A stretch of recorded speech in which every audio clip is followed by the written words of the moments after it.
Hello and welcome to this tutorial where we're going to look at data and video together in the Race Studio 3 analysis software. So I'm going to open it up and I'm going to open a file which has data. Now many of you may be thinking, well, that's just a SmartyCam file. How do you have the data that comes with it?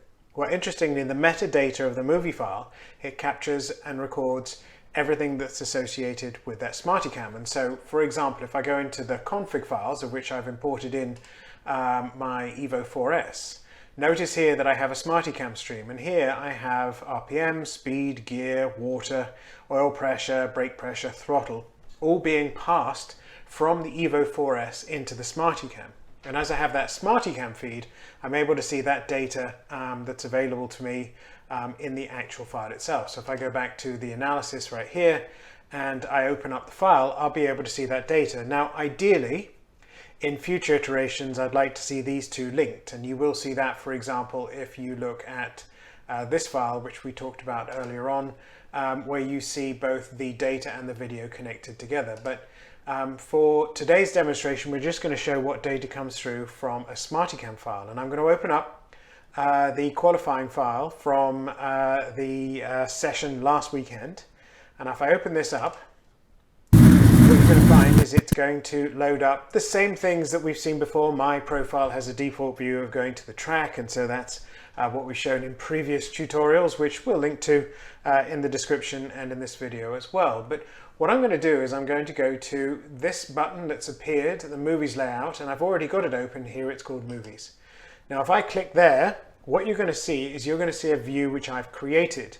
And if you remember from the Customize Your View, if you right click here, you can add a window. And if I added a window here, I've added in Movies.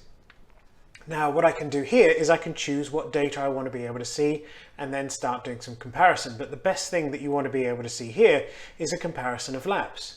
And so if I go up here to laps, and if I go, for example, that's an 11.8 there, and if I scroll down, there's a 12.2 here. If I click on that, now what's going to happen is two movie files are going to appear. And so now what we're going to see is we're going to see the traditional lines on the measures graph where we see the data plotted against each other. Here's the speed, for example. Here's the brake and the throttle and the RPMs. And so a lot of information to be able to analyze and look at. But the best part of this analysis is that we now have video. And so we have all three components that we need to be able to see. We have the data that's down here from the line that's been taken, overlaid on, let's say, for example, this is Google Maps, but we could change this to Bing. We've got the measures graph, and this data is coming in from the feed from the SmartyCam, and then we have the videos as well. And so if, for example, I happen to want to put the cursor here, you can see the video changes to that particular point. And we can also notice that there's some aspect of time gained and lost here as we go through, and we can look at different points on this track. And so if I press play here, what it's going to do is it's going to start, watch this dot, will show you where you are on track, watch this in terms of the inputs, which should match the SmartyCam feed here, and we'll be able to compare this data at some point. So if I click on play here, now you can see on screen, we're watching where we are on track, we're watching the driver inputs that are here, and we're watching what's actually happening in terms of aspects of the time and distance. And so a very useful feature to be able to have a look at. Here, for example, you can see, if I pause it right there, that similar sorts of speed, the red lap here, for example, is 106, 105, starting to ease off the throttle. But notice what happens here. The throttle is on for longer, and this may be a position on track aspect that this red lap is able to take a little bit more speed into that corner, and we can watch and see what happens. And so, yep, we can see that there. The red lap seems to be just a hair's breadth faster, and if you look at the exit out of that corner, the red lap takes a bit more speed. And arguably at this point, you can see if I pause it, at this point, just make sure I click on the right button, you can see that there's additional information out, other aspects that we may or may not have been able to see on the track. This lap here, the track looks wetter. So there may have been less grip, and there may have been less dynamics to be able to allow the car to grip the surface. That may have been something that's here.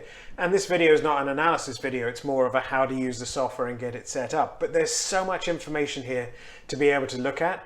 that it just opens up a new opportunity for anyone looking to be able to analyze their data, but also add the video. Now, you do need to have a SmartyCam. This is just a SmartyCam feed, but this SmartyCam feed itself has the additional data that's being transferred that you can see here from that Evo 4S configuration I showed you.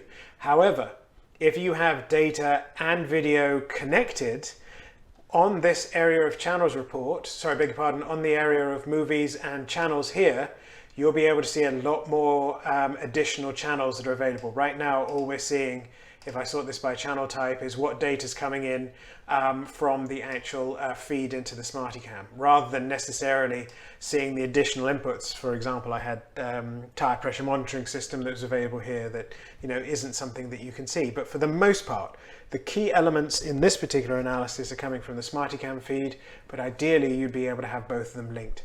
So hopefully this is useful to be able to show. The thing that I personally love about this is the fact that you can zoom in on line down here in this particular point and see what the line looks like through that corner, compare it in terms of driver inputs and what's happening on track, and look at key components that are happening here on track. And every time you click at a different point here, it moves the video to that particular point to be able to identify different aspects. Even the angle of attack on this here in terms of the attitude of the car is slightly different.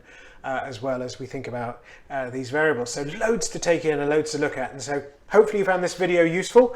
Please give it a thumbs up. Write in the comments box below if you want to have any more questions or thoughts on this. And thanks so very much for watching.